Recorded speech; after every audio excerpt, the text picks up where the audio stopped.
안녕하세요. 까치살모입니다. 여러분 혹시 4월 24일이 무슨 날인지 아시나요? 그건 바로 KDDX의 사업자와 사업 방식을 결정하는 사업분과 회의가 열리는 날이었습니다. 그런데 어제 제가 속보로 소식을 전하기도 했는데요. 4월 24일에 열린 사업분과 회의에서는 KDDX의 사업을 보류하기로 결정했다고 합니다. 한마디로 말해서 이번에도 KDDX의 초도함 건조와 사업자를 선정하지 못한 것입니다. 여러분도 알겠지만 이미 정치권에서도 이 문제에 개입하기 시작했고, 그래서 방사청은 부담이 더 가중되었는데요. 그래서 정부 관계자의 말에 따르면 KDDX 사업의 안정적인 추진을 위해 국방부 차원의 사업 추진 방안 점검과 국회 대상 설명 과정을 거친 후 분과위에 재상정하기로 해 안건 보류 결정됐다라고 합니다. 한마디로 말해서 완전히 원점으로 돌아가서 국방부 차원에서 사업 추진 방안 검토, 그리고 국회에 대한 설득 작업을 다시 하겠다고 합니다. 솔직히 일이 되면 결론은 다시 국방부의 검토부터 다시 받고, 그리고 국회의 승인까지도 다시 받아야 한다는 건데요. 한마디로 이번 대통령 선거가 끝날 때까지는 KDDX 사업은 정말 정지된다는 이야기입니다. 그나마 다음번 대통령이 선출되고 바로 이 문제를 결정해주면 좋은데, 당연히 새로 선출된 정부도 바쁠 것이고 바로 결정을 해준다는 보장도 없습니다. 그렇기에 이 문제는 어쩌면 올해를 넘길 수도 있을 것 같습니다. 솔직히 일이 되면 누가 되어도 좋습니다. 그냥 한화가 되어도 좋으니까 누구든 사업자가 되어서 사업이나 빨리 추진했으면 하는 생각뿐이네요. 이게 일이 오래 끌 문제인지 기가 막히기도 하고요. 정말 답답합니다. 그리고 저번 영상에서 제가 페루 현지 언론을 바탕으로 KF-21이 페루의 전투기 도입 사업에서 탈락을 했다고 했는데요. 그런데 많은 분들이 방사청이 사실무근이라고 반박했다고 오보라고 하셨지 않습니까? 그런데 아무리 봐도 오보가 아닌 것 같습니다. 우선 이게 이번 문제에 대한 방사청의 보도 자료인데요. 영상을 보지 않고 소리만 듣고 있는 분들을 위해서 그대로 읽어드리면, 모매체의 페루 차기 전투기 사업서 한국 KF-21 제외하나 한국정부 공정경쟁 촉구 보도 관련 방위사업청의 입장을 다음과 같이 알려드립니다. 우리 정부는 페루 정부의 차기 전투기 도입 사업에 KF-21에 대한 관심과 입찰 참가를 요청하고 있습니다. KF-21 사업 참여에 대해서는 정부와 기업이 다양한 채널을 통해 협의 중이며, 아직까지 KF-21의 대상 기종 제외에 대해서 공식적으로 확정된 바는 없습니다. 앞으로도 페루 정부의 관련 법령과 절차에 따라 KF-21이 전투기 도입 사업에 참여할 수 있도록 지속적으로 협의할 예정입니다. 방위사업청은 KF-21이 글로벌 시장에서 다양한 수출 기회를 확보할 수 있도록 지속 노력하겠습니다. 라고 합니다. 그런데 문제는 제가 알아본 바로는 우리 카이와 방사청이 페루에 항의서한을 보낸 게 사실이고요. 정확히 탈락을 해서 항의서한을 보낸 게 아니라 페루가 정상적인 절차대로 사업을 추진하고 있지 않다는 점에 대해서 항의서한을 보낸 것으로 알고 있습니다. 그리고 아직 페루가 공식적인 발표를 하지 않은 건 사실인데요. 그러나 실질적으로 페루의 차기 전투기 사업 후보에서 우리 KF-21이 제외된 게 사실이라고 하고요. 한마디로 말해서 방사청 말대로 아직 페루 정부에서 공식 발표를 하지는 않았습니다. 그러나 실질적으로 이미 공식 발표만 없었지 우리 KF-21을 제외하는 걸 확정한 것 같고요. 그리고 우리 카이와 방사청장이 정상적인 절차대로 사업을 진행하지 않은 것에 대해서 항의서한을 보낸 것 같습니다. 솔직히 페루가 우리의 KF-21을 탈락시키려면 정상적인 절차대로 해서는 탈락을 시킬 수가 없습니다. 왜냐하면 지금 현재 페루는 이 사업의 예산으로 우리 돈으로 대략 5조 원의 예산을 책정해 놓은 상태인데요. 지금 이 비용에 구매 가능한 전투기는 우리 KF-21과 그리펜뿐입니다. 당장 프랑스의 라팔과 미국의 F-16은 페루가 책정한 비용에는 구매하지 못합니다. 만일 페루가 라팔 전투기를 구매하려고 한다면 대략 6조 5천억이 필요할 것이고, 페루가 책정한 5조 원에 비해서 1조 5천억 정도 더 많은 비용이 들어가게 됩니다. 만일 F-16을 구매한다면 9조 6천억이 필요해서 페루가 책정한 비용의 거의 2배가 들기 때문에 도입이 불가능합니다. 그래서 현재 페루가 책정해 둔 비용에서 구매 가능한 전투기는 우리의 KF-21과 스웨덴의 그리펜뿐인데요.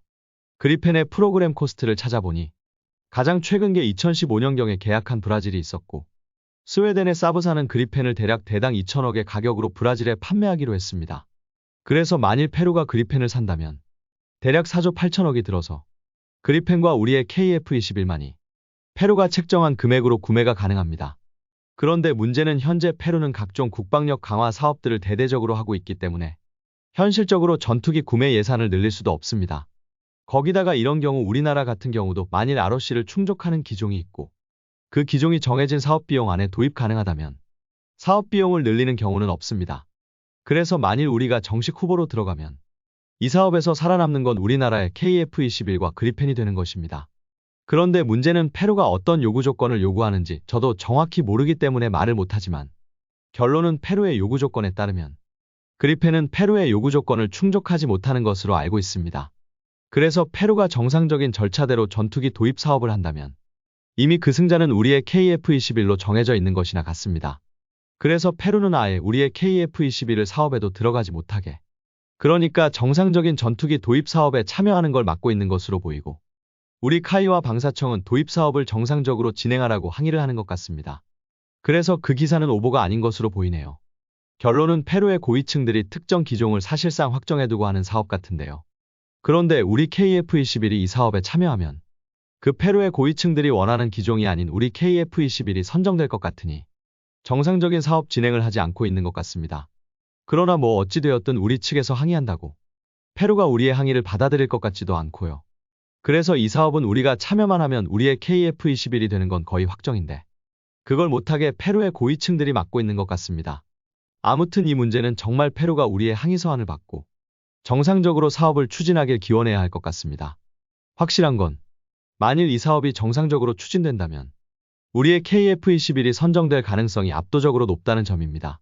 그리고 솔직히 보통은 무슨 사업이든 정부가 공식 발표하기 전에 이미 이야기가 나오는 게 일반적입니다. 당장 이번에 우리의 특수전 헬기 개량 사업에 대한항공이 선정되었는데요.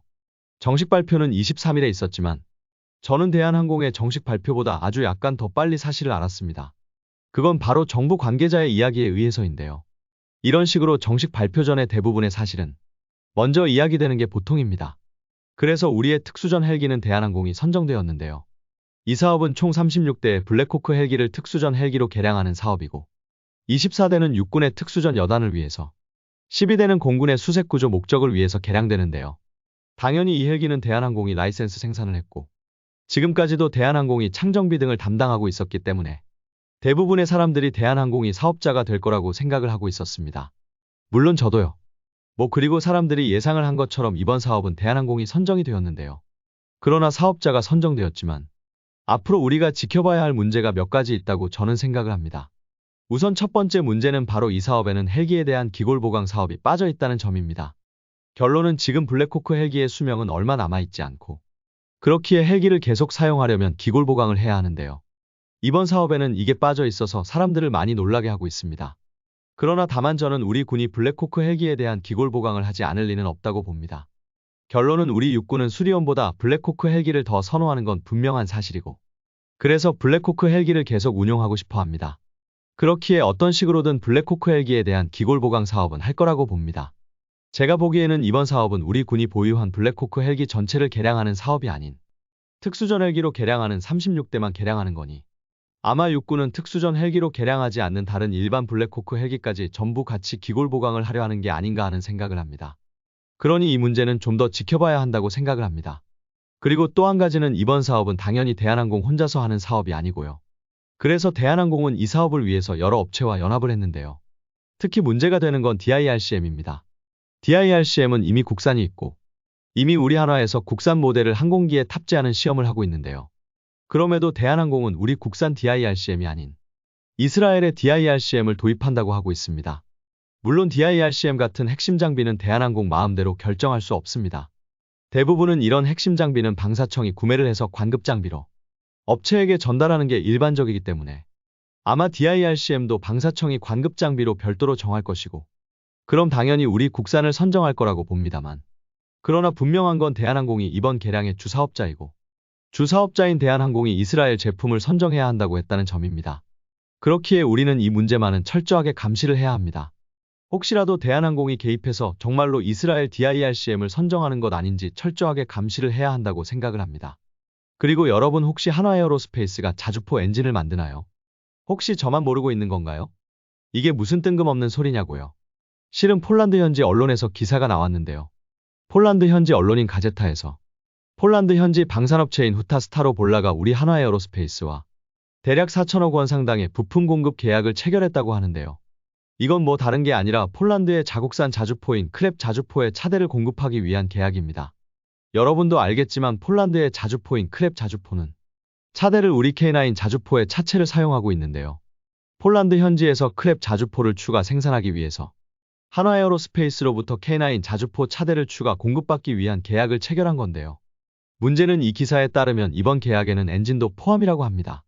폴란드는 기존에는 차대는 우리나라로부터 공급받지만 엔진은 독일로부터 공급받고 있는데요. 문제는 독일 MTU사의 엔진 생산 능력이 너무 떨어져서 엔진 공급이 원활하지 못했습니다. 이게 어느 정도냐면 여러분 혹시 독일에서 레오파르트 3라고 새로운 전차를 개발하기로 한 사실 아시나요? 독일은 프랑스와 공동으로 개발하고 있는 MGCS 전차가 등장하기 전까지 임시방편으로 사용할 130mm 주포의 레오파르트 3라는 전차를 개발하기로 했는데요. 문제는 이 전차의 엔진입니다. 이 전차의 엔진은 항상 전통적으로 독일 전차에 엔진을 공급하고 있던 MTU사가 아닌 독일의 리베르사가 공급하는 엔진을 탑재하기로 했다고 합니다. 그럼 왜 독일 정부가 갑자기 엔진을 바꾸었느냐라고 한다면 독일 정부는 MTU사의 엔진의 성능이나 신뢰성에는 아무런 불만이 없다고 합니다. 문제는 MTU사는 선박용 엔진이나 아니면 대형 기갑 차량용 엔진만을 전문적으로 만드는 회사이고 그래서 다품종 소량 생산을 위주로 하는 업체라는 것입니다. 그래서 특정 엔진을 대량 공급하는 건 불가능합니다. 그리고 이게 독일이 자주포라든가 전차를 빨리 만들지 못하는 가장 큰 이유라고 합니다. 한마디로 말해서 엔진 공급량이 너무 적어서 전차나 자주포를 대량으로 만들지 못하는 것입니다.